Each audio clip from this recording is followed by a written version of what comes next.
Hello hello जी, नमस्ते, सत श्री अकाल, अस्सलाम वालेकुम। मैं अभिषेक यादव आप सभी लोगों का फिर से स्वागत करता हूं इस अपने YouTube channel Aspera core byte gate पर। तो जैसे कि आप लोग जान रहे हैं, हमारे चैनल पे दो सीरीज रन हो रही है ना।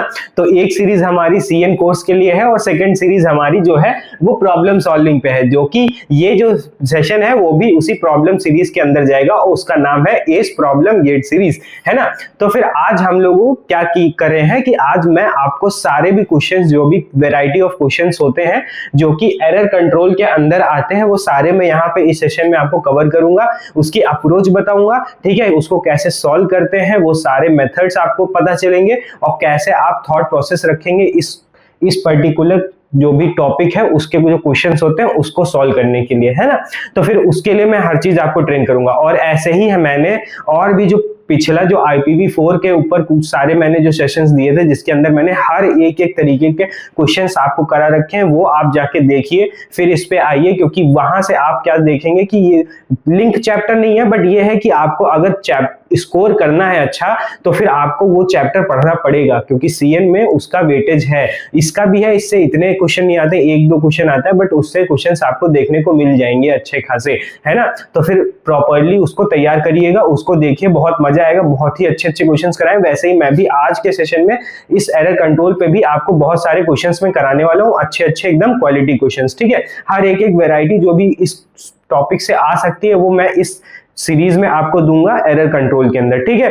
तो फिर बिना टाइम वेस्ट के स्टार्ट करते हैं। मैं जो हूँ क्वेश्चंस जो देखूंगा वो इस टैब से देख लूंगा, आपको क्वेश्चन यहाँ पे दिख जाएगा, ठीक है। फिर आप पॉज करिएगा, सॉल्व करिएगा, फिर मेरा सोल्यूशन देखिएगा। अगर आपका सोल्यूशन सही है तो फिर ठीक है, फिर वो कमेंट सेक्शन में बताइए कितने क्वेश्चन सही किए, ना तो फिर अगर गलत होते हैं तो फिर वो आप देखिएगा कि मैं कैसे सोच रहा हूँ, कैसे मैं उसको अप्रोच कर रहा हूँ क्वेश्चन को और सॉल्व कर रहा हूँ, ठीक है। तो चलिए फिर कॉपी पेन निकाल लीजिए, स्टार्ट करते हैं, ठीक है। निकालो कॉपी पेन जल्दी से। रेडी हो गए आप लोग? फिर चलिए आज का जो सेशन है हम लोग पहले क्वेश्चन से स्टार्ट करते हैं, जो कि आपको यहाँ पे दिख रहा होगा। पढ़ लेते हैं कि क्या क्वेश्चन कह रहा है। कह रहा है कि what is the number of corrupted bits या फिर अफेक्टेड बिट्स, दोनों एक ही सेंस बोलते हैं कि करप्टेड या अफेक्टेड मीन जो भी हम जो डेटा भेज रहे हैं उसमें से कितने बिट हमारे खराब हो गए। खराब इन द सेंस मतलब 1 से 0 कन्वर्ट हो गया या 0 से 1 कन्वर्ट हो गया, ठीक है। तो वो चीज पूछ रहा है कि number of What is the number of corrupted bit and affected bit if the data rate is 1 Mbps, ठीक है। तो हम लोग अब हेडिंग डाल लेते हैं कि ये हम जो क्वेश्चन सॉल्व करने जा रहे हैं वो क्वेश्चन 1 है, ठीक है। तो क्वेश्चन 1 हमसे क्या कह रहा है कि हमारे पास हमें पूछा है करप्टेड बिट, अफेक्टेड बिट, और उसमें भी जो डेटा रेट दे रखा है हमें वो दे रखा है 1 Mbps।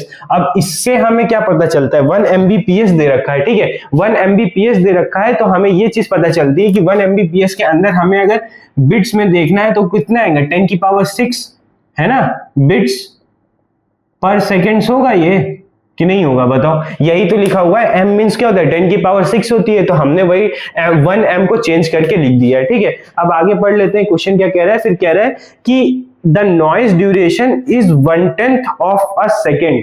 अब क्या कह रहा है कि हमें नॉइज ड्यूरेशन भी दे रखी है, ठीक है, नॉइज, ठीक है, SE नॉइज ड्यूरेशन, ठीक।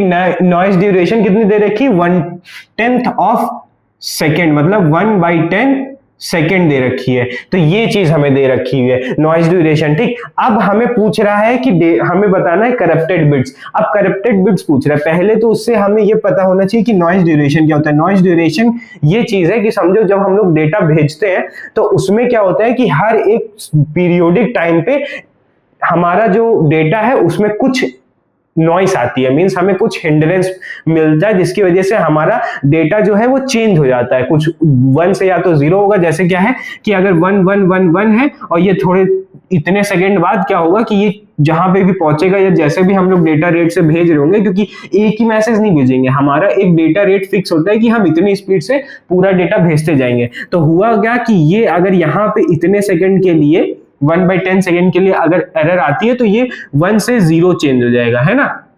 तो देखो सेकंड बिट हमारी क्या हो गई, 1 से 0 चेंज हो गई है, देखो 1 से 0, ठीक है। तो इसी चीज का मतलब मैं कह रहा हूं कि 1 से 0 चेंज होती है। तो अब ये पूछ रहा है कि अगर नॉइज ड्यूरेशन है पर्टिकुलरली 1 सेकंड 1/10 सेकंड पे आती है, अगर होती है, तो हमारा क्या, तुम्हारा जो डेटा बिट जो अफेक्ट होंगे वो कितने होंगे, डेटा बिट्स कितने अफेक्ट होंगे अगर डेटा रेट मतलब 10⁶ बिट पर सेकंड भेजे जा रहे हैं। तो फिर इसके लिए हमें क्या होता है कि जो फॉर्मूला होता है तुम्हारा हमारा किसके लिए, जो कि लिखा हुआ है करप्टेड बिट्स, ठीक है। तो करप्टेड बिट्स के लिए क्या फॉर्मूला होता है कि पहले लिखो अफेक्टेड या करप्टेड कुछ भी लिख सकते हो, ठीक है। उसके लिए जो फॉर्मूला होता है वो होता है कि डेटा रेट, ठीक है, data rate multiply by noise duration, ठीक, नॉइज ड्यूरेशन।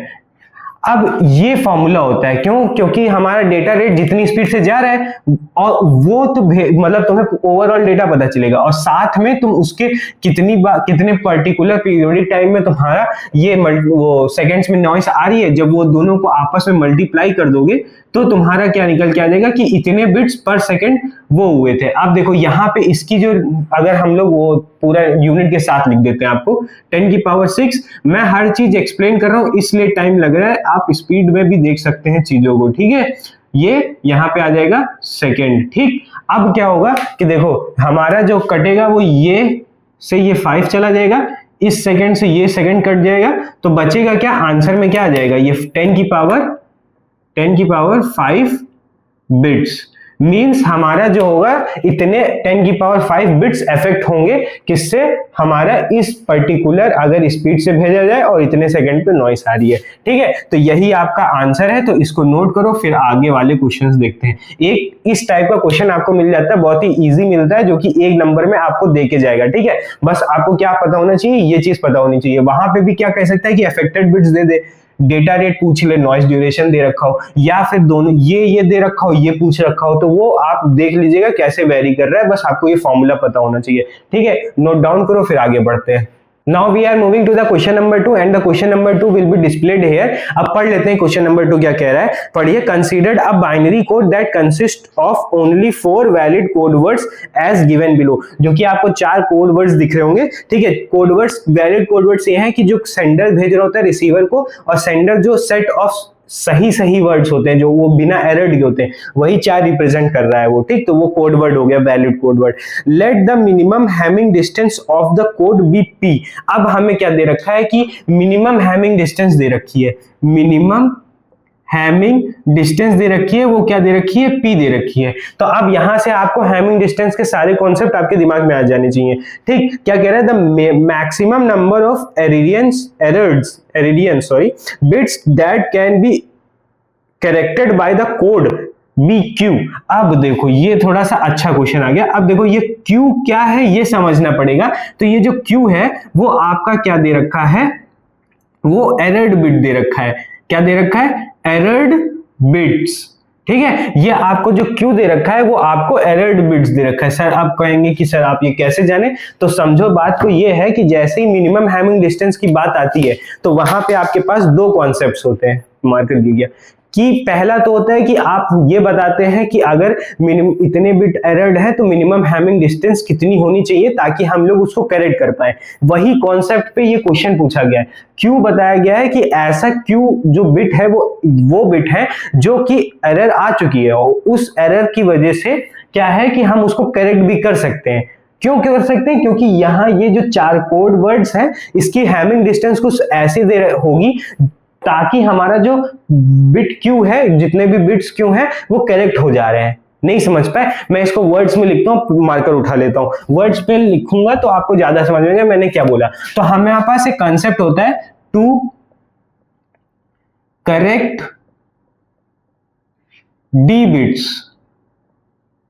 बिट्स एरर, ठीक है।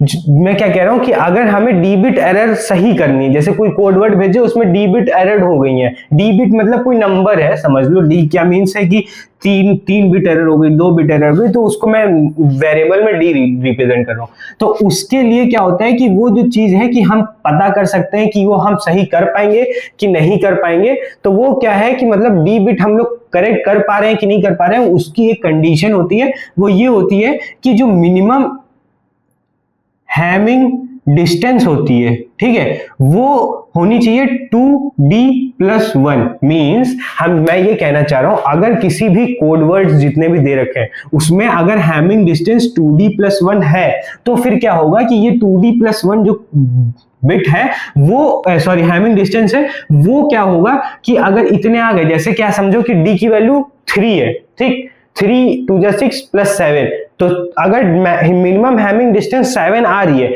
तो हम लोग ये कह सकते हैं कि वो जो गिवन कोड वर्ड्स है, जैसे इसमें अगर मिनिमम हैमिंग डिस्टेंस क्या आ गई, मान लो कि हमारी 7 आ रही है, ठीक, तो हमें अब अगर बोल रहे हैं कि ये 7 इसमें हैमिंग डिस्टेंस आ रही है मिनिमम, तो फिर हम ये कह सकते हैं कि अब इसमें जब 7 पुट करके d की वैल्यू निकालोगे तो क्या निकल के आएगी, 3 निकल जाएगी। तो फिर हम ये कह सकते हैं कि अगर इसमें 3 बिट तक एरर होती है तो वो हम करेक्ट कर लेंगे। ये चीज मैं कहना चाह रहा हूं, अगर आपकी मिनिमम हैमिंग डिस्टेंस इसमें अगर आती है 3, समझो 3 आ रही है, ठीक, तो फिर हमारा 3 आएगी तो मतलब d की वैल्यू क्या आएगी, 1, तो मतलब हम इस कोड वर्ड्स में सिर्फ एक ही डिजिट अगर गलत होगी तो करेक्ट कर पाएंगे।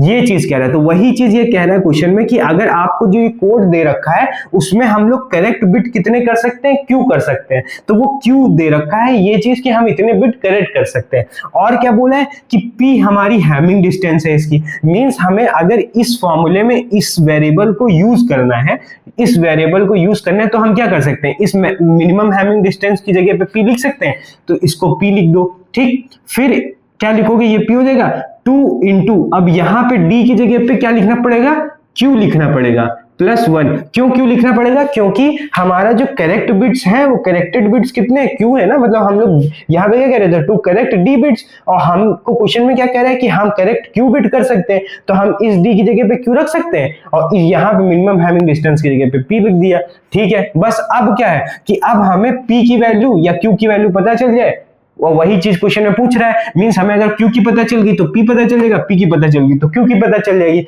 अब हम यहां से क्यू तो पता नहीं कर सकते डायरेक्टली, मगर पी पता कर सकते हैं, तो इसके हम हैमिंग डिस्टेंस निकाल लेते हैं। अब हैमिंग डिस्टेंस निकालने जाओगे तो अगर मैं इसको ए बोल दूं, इसको बी बोल दूं, इसको सी बोल दूं, इसको डी बोल दूं, कोई हर्ज है भाई किसी को, नहीं है ना। आओ अब हम लोग हैमिंग डिस्टेंस निकालते हैं, हैमिंग डिस्टेंस ऑफ ए से बी की निकाल लेंगे। अब देखो इसमें हैमिंग डिस्टेंस जब निकालने जाते हो तो क्या होता है कि हम इन सबके कॉम्बिनेशन बना के दो दो पेयर में बना के सारे डिस्टेंस निकाल लेते हैं, वही चीज मैं फिर करने जा रहा हूं। तो जब वो कॉम्बिनेशन बनाओगे मींस पेयर बनाओगे तो वो कैसे बनेंगे, A B A C A D बनेगा, है ना, यही तो कॉम्बिनेशन बनेंगे, ए डी हो जाएगा हैमिंग डिस्टेंस, ठीक। और क्या होगा, हैमिंग डिस्टेंस देखने जाओगे जब बी से स्टार्ट करोगे तो बी और सी हो जाएगा, है ना, बी और डी हो जाएगा हैमिंग डिस्टेंस।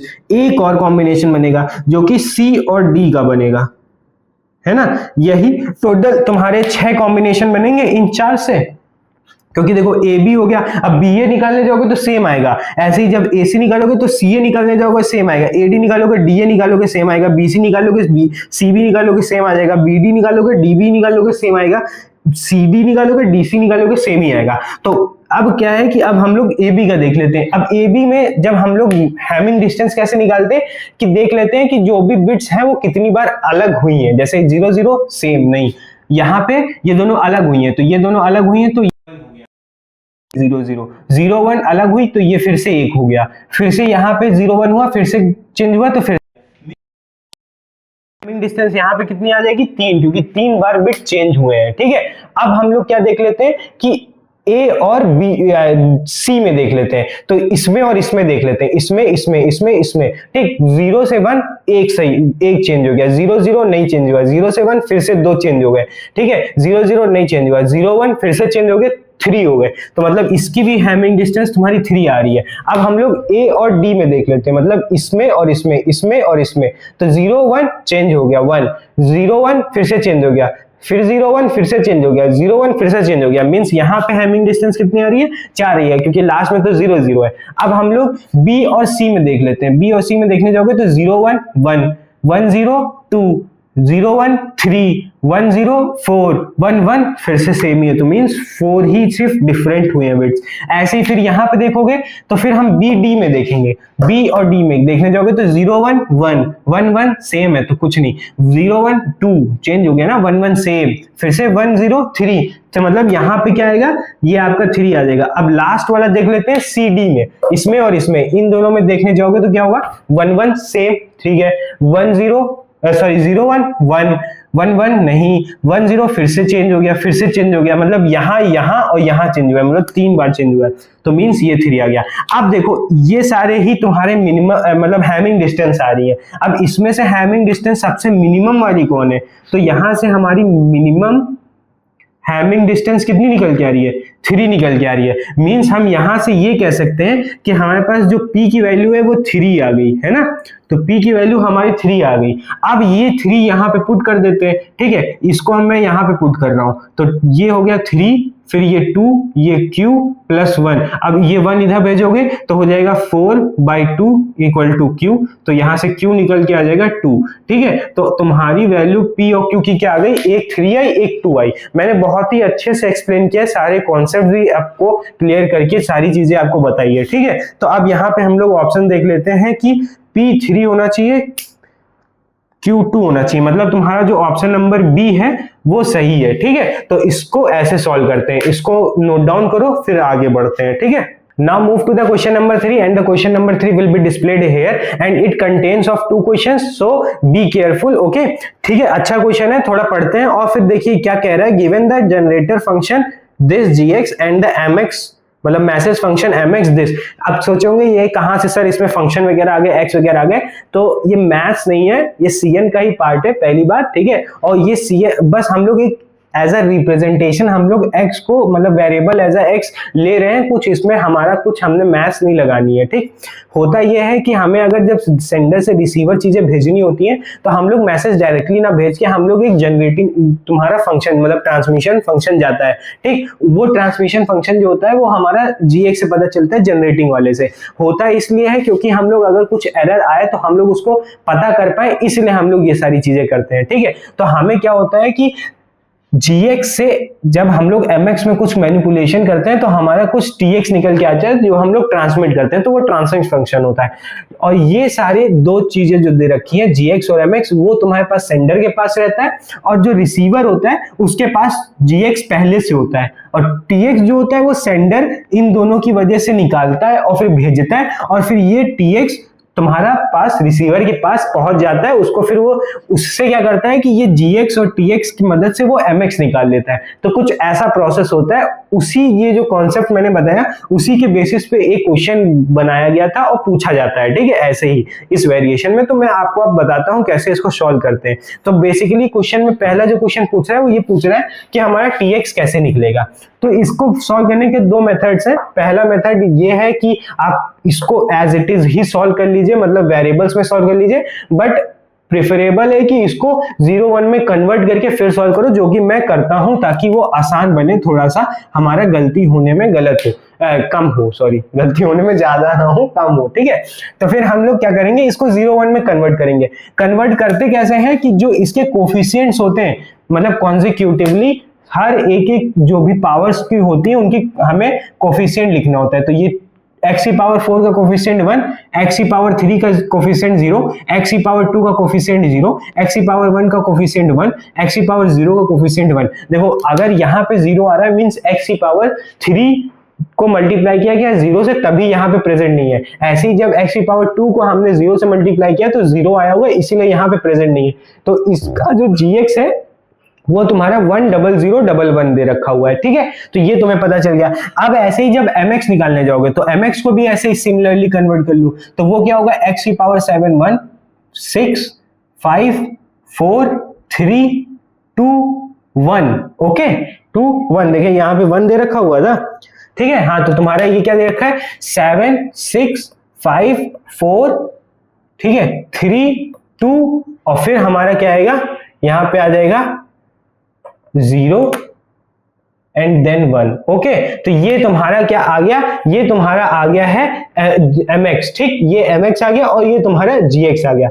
अब हमें अगर tx निकालना है तो tx निकालने के लिए हम इसको इससे क्या करते हैं, डिवाइड करते हैं। तो जब इसको इससे डिवाइड करोगे तो तुम्हारे पास क्या होता है कि मीन्स हमें ये करना होता है कि gx ये लिखा होता है, ठीक, उसको हम mx से ऐसे डिवाइड करते हैं, इसको सॉल्व करते हैं तो तुम्हारा CRC निकल के आता है, ठीक। ये CRC को हम लोग इस mx में ऐड करते हैं, ठीक है, वो mx जब ऐड कर देते हैं तो तुम्हारा tx निकल जाता है। तो कुछ ऐसा सा प्रोसेस रहेगा, इसको चलो अब हम लोग इवेल्युएट करना स्टार्ट करते हैं, ठीक है।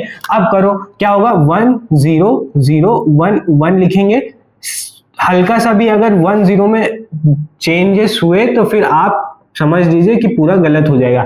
अब इसके आगे एक और चीज होती है, वो ये होती है कि जो gx का जो लेंथ होता है उससे एक लेंथ कम हम लोग 0 इसके आगे ऐड करते हैं।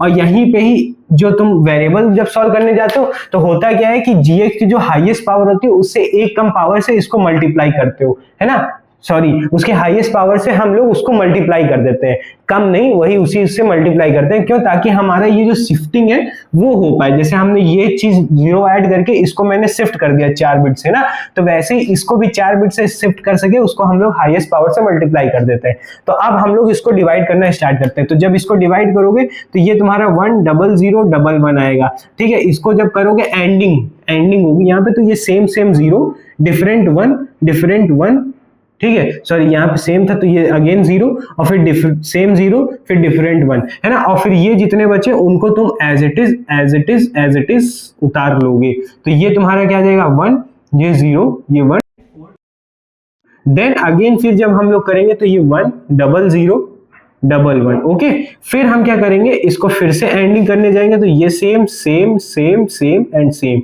अब हम लोग इसको as it is note down कर लेंगे। तो 0 1 0 0 0 एंड 0। अब अगेन हम लोग इसको नोट डाउन करेंगे तो ये तुम्हारा आ जाएगा 1 0 0 1 1, ठीक है।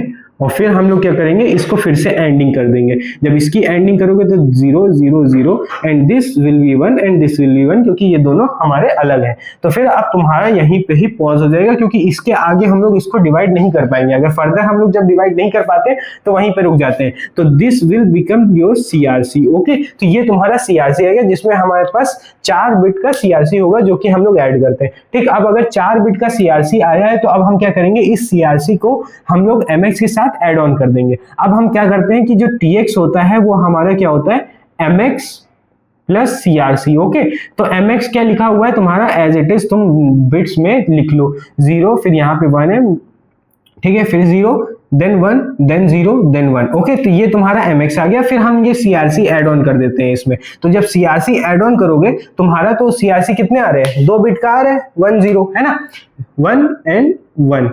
ओके, तो ये तुम्हारा CRC आ रहा है। बट तुम्हारा जो CRC है वो तुम्हारा ये नहीं होगा, सॉरी, क्योंकि हमारे पास CRC क्या आएगी, 4 बिट की आएगी, ये है ना, इसमें हम लोग CRC को ऐड करेंगे तो ये तुम्हारा CRC बनेगा। तो टोटल 0 0 1 1 आएगा। Then this will be your TX। And अब इसको हम क्या कर देंगे कि कन्वर्ट करेंगे पावर्स की टर्म्स में। तो 1 2 3 4 5 6 7 8 9 10 11 12। तो मींस x की पावर 11 प्लस x की पावर 10 प्लस x की पावर 8 प्लस फिर ये होगा तुम्हारा 7, ये होगा तुम्हारा 6, है ना। जैसे यहाँ पे इसको कन्वर्ट किए थे, अब इससे इस पे जा रहे हैं तो वही चीज लिख रहे हैं। ये तुम्हारा क्या होता है, x की पावर 0, ये 1 2 3 4 5 6 7 8 9 10 11, तो वही चीज लिख दिए। 11 10 9 गायब, 8 लिख दिया, 7 गायब, 6 लिख दिया, 5 गायब, 4 लिखेंगे, फिर 3 2 गायब, फिर 1 लिखेंगे और फिर एक ही ये 1 आ जाएगा। तो ये तुम्हारा क्या आ जाएगा, CRC आ जाएगा। अब ये हम लोग मैच कर लेते हैं ऑप्शंस में किस में दे रखा हुआ है, ठीक है। तो जब ये ऑप्शंस जब देखने जाओगे तो x 10 8 5 6 10 8 6, ये तो कुछ गड़बड़ कर दिया क्या हम लोगों ने, कुछ क्वेश्चन में सॉल्यूशन में गलत कर दिया क्या हम लोगों ने, देख लेते हैं, चेक कर लेते हैं। कुछ x था, ये कर दिया, ठीक है, कुछ गड़बड़ हो गया क्या, हमने तो सारा क्वेश्चन सही किया हुआ है। मेरे को ये लग रहा है कि हमारे पास जो ऑप्शन दे रखे हैं वो गलत दे रखे हैं, ठीक है। हमारा जो ऑप्शन आएगा वो यही होगा कि x की पावर 11, x की पावर 10, x की पावर 8, x की पावर 6, x की पावर 4 एंड x की पावर 1 एंड x की पावर 0, ठीक है। तो ये तुम्हारा ही आंसर होगा। इसके अलावा अगर दे रखा है उसमें तो वो गलत दे रखा है, जो कि प्रेजेंट भी नहीं है, तो फिर मतलब ऑप्शंस ही गलत है, ठीक है। तो ये तुम्हारा TX भेजा जाएगा। क्वेश्चंस को ऐसे ही सॉल्व करते हैं। CRC एड ऑन होती है। अगर एड ऑन वाला थोड़ा समझ में नहीं आ रहा है तो ये चीज समझो कि ये चीज लिखने के बाद इसको इस पे ऐड करते हैं, ठीक है। तो ये 4 बिट इसमें ऐड होंगी तो तुम्हारा ये कन्वर्ट होके आ जाता है, ठीक। अब हम लोग इसके आगे का क्वेश्चन देख लेते हैं। अब देखो इसके आगे का जो क्वेश्चन दे रखा है वो ये दे रखा हुआ है कि तुम्हारे पास consider the transmission is damaged such that the receiver receive. अब क्या हुआ है कि ये सेंडर ने भेजा था, ठीक, ट्रांसमिट करके, बट हुआ क्या कि रिसीवर तक पहुंचते पहुंचते कुछ खराबी हो गई, तो वो जो रिसीव किया है वो RX रिसीव किया है। वो क्या है, x की पावर 11 प्लस x की पावर 9, x की पावर 8, x की पावर 7, x की पावर प्लस x की पावर 3 और प्लस x की पावर 2 प्लस x प्लस 1, ये रिसीव कर रहा है, ठीक है। कौन रिसीव कर रहा है, रिसीवर रिसीव कर रहा है। तो पूछा है कि कितने बिट हमारे, then how many bits were differ. अब कितने डिफर हुए हैं वो देखना है। तो देखो अगर इसको हम लोग क्या करेंगे कि इसको अगर हम लोग कन्वर्ट कर लेते हैं 0 1 में, क्योंकि वेरिएबल में चेक करने जाओगे गलती हो सकती है, इसलिए हम लोग 0 1 में कन्वर्ट कर लेते हैं। तो ये तुम्हारा 1 हो जाएगा, ठीक है। फिर तुम्हारा 10 है नहीं प्रेजेंट, 9 प्रेजेंट है, 8 प्रेजेंट है, 7 प्रेजेंट है, 6 नहीं प्रेजेंट है, ठीक है, 5 नहीं प्रेजेंट है, 4 नहीं प्रेजेंट है, 3 प्रेजेंट है, 2 प्रेजेंट है, 1 प्रेजेंट है, 0 प्रेजेंट है। तो ये तुम्हारा रिसीव हुआ है रिसीवर को, ये तुम्हारा RX आ गया है ना। अब इसके नीचे हम लोग क्या लिख लेते हैं, TX को लिख लेते हैं। 1 1 0 1 0 1 0 1 0 0 1 एंड 1। अब हम लोग काउंट कर लेते हैं क्या क्या गलत हो रखा हुआ है, ठीक है। अब जब ब्लू मार्कर कहाँ गया मेरा, ब्लू मार्कर ये रहा, ठीक है। तो अब हम लोग गलत देख लेते हैं क्या क्या क्या हुआ है। तो एक ये गलत हुआ है, एक ये गलत हुआ है, फिर ये गलत हुआ है, फिर ये गलत हुआ है ना, और फिर हमारा ये गलत हुआ है, और ये गलत हुआ है, और ये गलत हुआ है, ठीक है। तो इतने बिट हमारे डिफर हो गए। तो कितने हो गए, 2 2 और 3, मतलब 4 3 7। मतलब हमारा जो आंसर आएगा किसका, सेकंड क्वेश्चन का जो आंसर आएगा 3.2 का जो आंसर होगा वो क्या होगा, वो तुम्हारा 7 होगा। तो वो 7 किस में दे रखा है, ऑप्शन नंबर C, ठीक है। तो ऑप्शन नंबर C सही हो जाएगा। तो ये ऐसे क्वेश्चन सॉल्व किया जाएगा, जितने नंबर बिट डिफर होंगे तो वही तुम्हारा गलत आ रहा है। तो इसको ऐसे सॉल्व करते हैं, ठीक है। तो इसको नोट डाउन करो, फिर आगे बढ़ते हैं। Let's now move to the question number 4। तो चलो पढ़ लेते हैं क्वेश्चन नंबर 4 हमें क्या कह रहा है। At a 12 bit Hamming code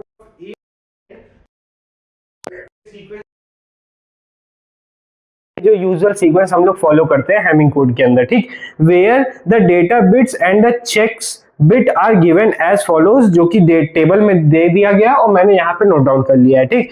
what which one of the following choice gives the correct value of X and Y.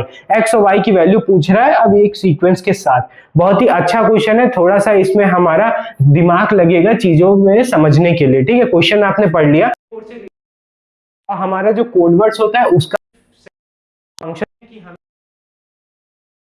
दे रखा हुआ है, तो हम लोग ऐसे ऐसे चीजें लिखते हैं, ठीक। सबसे पहले अगर हमको इस क्वेश्चन को सॉल्व करना है तो फिर हमें क्या करना, पहले पता होनी चाहिए कि क्या ट्रांसमिट किया गया, और इसको हम लोग इसलिए ट्रांसमिट करते हैं दोनों को मिला के, ताकि हम लोग क्या कर सके, करेक्शन कर सके, है ना। तो फिर हम लोग अब आते हैं, पहले मैं सीक्वेंस लिख लेता हूं। उसमें जो क्वेश्चन में सीक्वेंस दे रखा है वो तुमको उस तरफ से लिखते हो ताकि कन्वीनियंट रहे हम लोग। तो मैं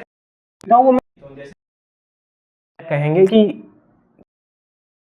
क्योंकि देखो हर चीज मैं ऐसे आपको समझाना चाहता हूं ताकि आपको वहां पे मिनिमम से मिनिमम गलती हो और जल्दी से जल्दी आंसर आए, और ठीक है। तो फिर मैं क्या करता हूं, C1 से स्टार्ट करता हूं, देन C2 आता है, देन तुम्हारा D3 आता है, ठीक है। D3 मींस वही तुम्हारा पहला D1 हो जाएगा, फिर तुम्हारा क्या हो जाएगा जो कि यहाँ पे दे रखा है। मैं वैसे C1 C2 D3 C4 ऐसे में लिखता हूँ, बट ठीक है मैं D1 देख रहा हूँ ताकि आप कंफ्यूजन ना हो, क्योंकि यहाँ पे ऐसे दे रखा है, ठीक है। फिर ये D2, ये D3, ये D4, तो तुम्हारा 4 5 6 7 आ गया। अब तुम्हारा यहाँ पे C8 आ जाता है, फिर तुम्हारा क्या आ जाता है D5 D6 D7 और फिर D8। मैं ऐसे रिप्रेजेंट करता हूँ डेटा कोड को, ठीक है। तो फिर अब यहाँ पे जब लिखने जाओगे तो ये तुम्हारा 0, C2 पे 1, D1 तुम्हारा कितना दे रखा है 1, C4 तुम्हारा दे रखा है 0, ठीक है। फिर तुम्हारा D2 कितना दे रखा है 0, D3 कितना दे रखा है 1, ठीक है, फिर D4 तुम्हारा 0, ठीक है, और फिर C8 तुम्हारा y, और फिर D5 तुम्हारा x, ठीक है, D6 तुम्हारा 0, और फिर ये 1 एंड ये 1, सॉरी, ठीक। तो ये तुम्हारा कोड वर्ड आ गया, मतलब ये तुम्हारा भेजा जाएगा, जो ट्रांसमिट किया जाएगा। अब पूछ रहा है कि इसमें x और y की वैल्यू क्या होगी। अब देखो, हैमिंग कोड में कोई फॉर्मूला तो होता नहीं है जिससे हम लोग कुछ एक इक्वेशन बन जाए एक्स वाई की तो हम लोग निकाल सके। तो अब हम कैसे कर सकते हैं इस क्वेश्चन के सॉल्व। और पहली बात तो जब हैमिंग कोड दे रखा तो इवन पैरिटी ऑड पैरिटी दे रखा होता है, वो भी नहीं दे रखा है। बहुत ही ट्रिकी क्वेश्चन नहीं लग रहा है? थोड़ा पॉज करो, सॉल्व करो, देखो कि क्वेश्चन आप लोग कैसे इसको अप्रोच करते हैं, फिर मैं बताता हूँ। कर लिए? अब देखो कैसे सॉल्व करेंगे क्वेश्चन। ये थोड़ा सा डिफिकल्ट क्वेश्चन है, कह सकते हैं कि अलग तरीके से सोचना है हमें। इसमें बस एक चीज पता होती है हैमिंग कोड में कि जो C1, C2, C4 और C8 होता है, इसके कुछ सेट ऑफ हमें कॉम्बिनेशंस होते हैं, उनकी वजह से हमें पैरिटी फिक्स होती है। फिर उस हिसाब से हम लोग कहते हैं कि हाँ ये सही चीज है या नहीं है, मतलब करेक्ट होता है तो 1, नहीं होता है अगर इवन रहता है तो 1 बना देते हैं, अगर even overall number of ones even कर देते हैं, और अगर ऑड होता है तो नंबर ऑफ वंस हम ऑड कर देते हैं उस हिसाब से सेट करके। बट यहाँ इवन ऑड भी क्वेश्चन में नहीं दे रखा है, देखो कहीं दे रखा है, तो फिर कैसे सॉल्व करेंगे? तो इसको ऐसे सॉल्व करेंगे कि हमें थोड़ा सा C1 से एक्सपैंड करना स्टार्ट करना पड़ेगा। जब C1 एक्सपैंड करते हो तो तुम्हारे पास जो आता है वो क्या आता है, तुम पहले क्या लिखते हो, तुम पहले इस कोड 1 में जाते हो तो पहले तुम्हें C1 मतलब तुम्हें पहले A1 लिखोगे, मतलब यही पहला बिट, ठीक है, तुम A1 लिखोगे, फिर तुम लिखोगे A3, फिर लिखते हो A5, फिर लिखते हो बोलो जल्दी, A5 के बाद A7, फिर लिखते हो A7 के बाद A9, ठीक है, A7 के बाद A9 लिखोगे, बट वो A9 है नहीं यहाँ पे, तो फिर हमारे पास यही 4 बिट्स आएंगे इसमें। अब जब 4 बिट्स लिखने जाओगे तो वो 4 बिट्स क्या क्या आएंगे ये देख लेते हैं लिख के, ठीक है, क्योंकि ये चीज आपको करनी पड़ेगी। और ये चीज आपको कैसे समझ में आएगी वो आप एक्सपीरियंस के थ्रू जानेंगे, जैसे जैसे क्वेश्चन सॉल्व करेंगे, प्रैक्टिस करेंगे, उस हिसाब से आपको अप्रोच समझ में आती जाएगी। बट ये चीज इसलिए, और थोड़ा सा अगर सोचोगे तो हमारे पास इस क्वेश्चन में सॉल्व करने के लिए बस यही एक अप्रोच भी है कि हम अगर सारे, क्योंकि हम जो हैमिंग कोड वाला क्वेश्चन करते हैं उसमें हमें हमेशा यही जो बिट्स दे रखे होते हैं कोड वर्ड्स वाले, कोड बिट्स जो होते हैं वही, उसी से ही हम लोग अप्रोच करते हैं, इवन और पैरिटी निकालते हैं। तो हम स्टार्ट भी यहीं से ही कर रहे हैं, देखते हैं यहाँ से कुछ करके कुछ मिलता है हमें। तो अब जब हम C1 लिखेंगे तो वो तुम्हारा 0 है, C3 तुम्हारा देखो ये वाला होगा A3 सॉरी, तो ये तुम्हारा 1 है, A5 तुम्हारा 0 हो गया, और फिर A5 हो गया, सॉरी 1 1 3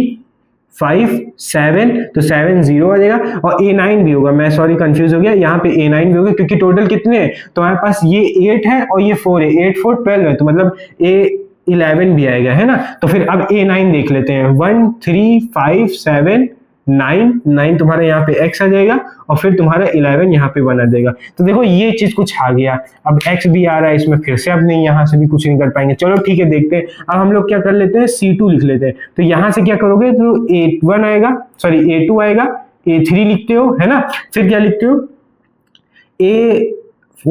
A6, है ना, और फिर A7, फिर A8 A9 छोड़ दोगे, फिर A10 A11, है ना। तो ये तुम्हारे नंबर आएंगे। अब A2 लिखोगे तो ये 1, फिर तुम्हारा ये दोनों छोड़ दोगे, ये दोनों लिखोगे 1 0, फिर ये दोनों छोड़ दोगे, ये दोनों लिखोगे, है ना, फिर ये तुम्हारा क्या आएगा 0 और 1। देखो यहां से तुम्हारा कुछ दिख रहा है कि इसमें x y नहीं आया, तो शायद हम लोग इससे कुछ कर सके, ठीक है, इससे में भी कुछ हमारा कुछ चला, मतलब कुछ अप्रोच लग सकता है। अब हम क्या कर लेते हैं, C3 का भी देख ही लेते हैं, मतलब सॉरी C4 का देख लेते हैं कि क्या चीज है, C4 में क्या आ रहा है। C4 लिखने जाओगे तो तुम्हारा क्या होता है A4 A5 A6 A7, फिर A8 A9 A10 A11 छोड़ दोगे, फिर तुम्हारा A12 से स्टार्ट होगा, है ना। तो फिर अब लिख लेते हैं हम लोग A4 से, तो तुम्हारा क्या आएगा A4 ये होगा ना 1 2 3 4, तो मीन्स 0 0 1 0, है ना। फिर ये सारे छूट जाएंगे तुम्हारे, ये छूटेंगे, फिर तुम्हारा ये 1 आ जाएगा।